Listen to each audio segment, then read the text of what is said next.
Hello and welcome to the Jehnny Beth Book Club.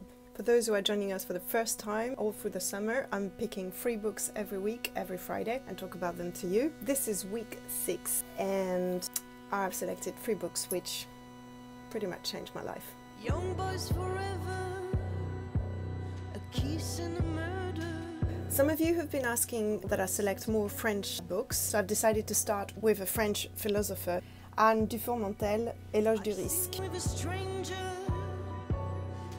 Éloge du risque means in praise of risk. Anne Dufourmantelle is a French psychiatrist and philosopher. She wrote several books. This is one of her last, before she tragically died in 2017 when she was only 53, when she tried to save a child from drowning in the sea. The book explores the concept of risk in many domains: love life, family life, social life, and it asks the fundamental question what it is to risk your life. What is the risk of sadness? What is the risk of disobedience? The risk of passion, of infidelity, of leaving your family? In a society that constantly sells us the idea of risk zero, with the omnipresence of fears, especially in the last few years, with the pandemic, etc., praising risk is pretty much going against the current.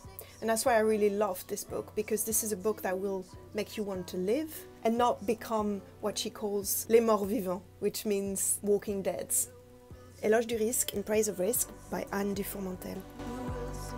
Right, second book, we're now going to America with the teaching tales of Milton H. Erickson. My voice will go with you.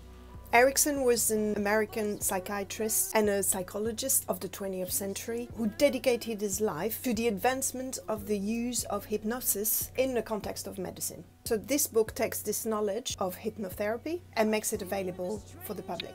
It's a collection of tales. I love the storytelling approach of healing that was part of Erickson's practice, his use of teaching tales, which would surprise, shock, confuse the patient and makes him see his situation from a new perspective. And the way he does it is very generous. He uses questions, he uses puns, humor. So the stories are very entertaining to read, but more than that, it's a book that will teach you something about yourself. I've been accused of manipulating patients, to which I reply, every mother manipulates her baby if she wants it to live. And every time you go to the store, you manipulate the clerk to do your bidding. And when you go to a restaurant, you manipulate the waiter. And the teacher in school manipulates you into learning to read and write. In fact, life is one big manipulation. My voice will go with you, the teaching tales of Milton H. Erickson. My final book is from another American writer, a poet, Crimes Against Nature by Minnie Bruce Pratt. This is a beautiful poetry book, which I found by chance in San Francisco in a second-hand bookstore, by complete chance. I read the title and I was intrigued. It's a book that was very important to me. It has, for instance, inspired me to write the song Adore with my band Savages.